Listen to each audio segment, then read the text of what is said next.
thing that people are upset at you about? Probably, and I haven't done it in a while just because I kind of lost interest.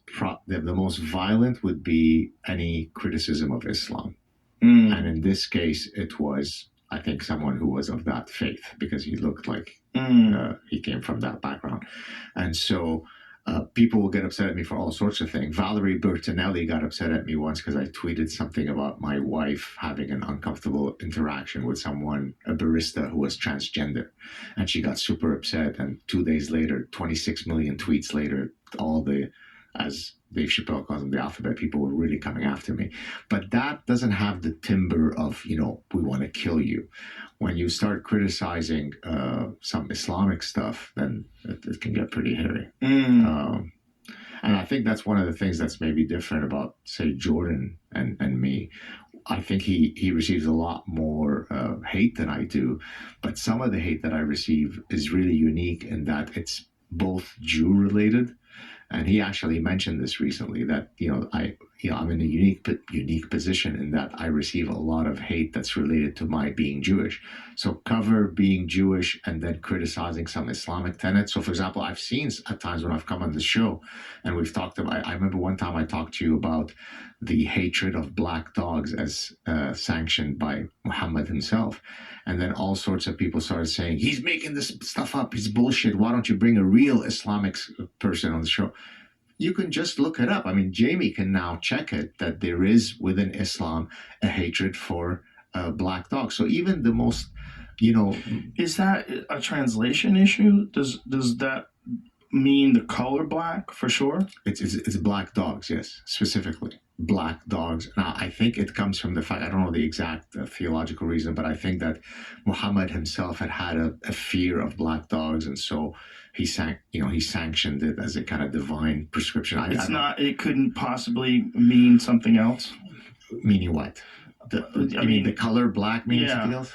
The alleged hadith, which regards black dogs as evil, has been rejected by the majority of Islamic scholars as fabricated. Nevertheless, Islamic scholars have tended to regard dog saliva as impure. Yeah, so that comes, by the way. So it's fabricated? But pretty much anything that you say, someone will say, oh, it's fabricated.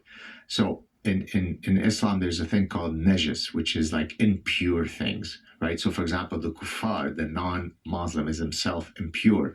Well, urine is impure. The dog's saliva is impure. So if you were to be licked by a dog or something, then you'd have to redo your purity ritual before you pray because you've been touched by najis, by something that is impure.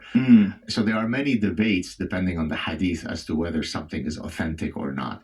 But there is certainly, as Jamie just pulled out, the fact that there is within certain Islamic thought that black dogs are uniquely bad. And so just if I say that on your show, there'll be some Islamic guy who says, the Jew is making this stuff up and so on. And so I've stayed away from it recently, not because I'm trying to shy away from it, just because I've said all that I have to say about the matter and I've moved on. But the hatred comes from all forms. I can criticize feminism. I'll get women's group attacking me. If I attack something about transgender issues, I'll get criticized. And so the hate is endless. That's a horrible thing to experience. It's a horrible thing to experience, especially from a guy like you that literally fled it. Yeah. Well, I mean, and when I would first, I think in our earlier chats many years ago, we've talked about, Islamic immigration and so on.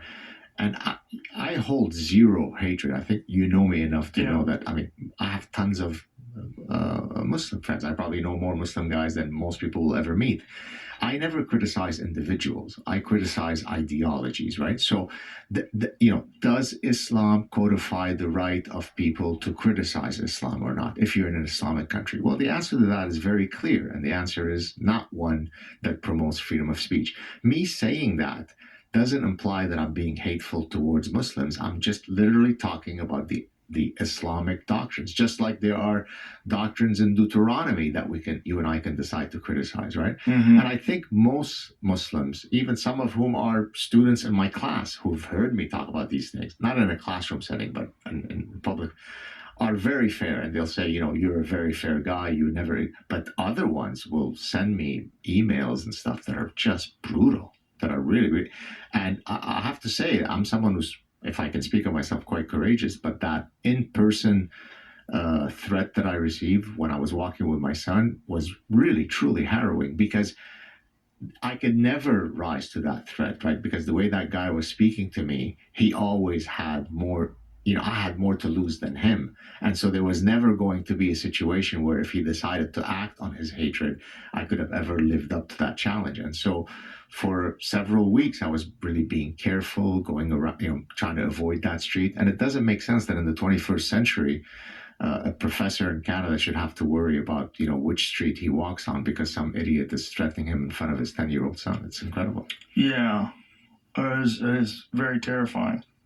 When you think about rigid things that are in certain religious doctrines, what do you think the roots of some, like the forbidden foods? Do you think the roots were initially that those foods got people sick? Oh, that there was yes. Pandemics attached to them? Oh, what a great question. Thank you.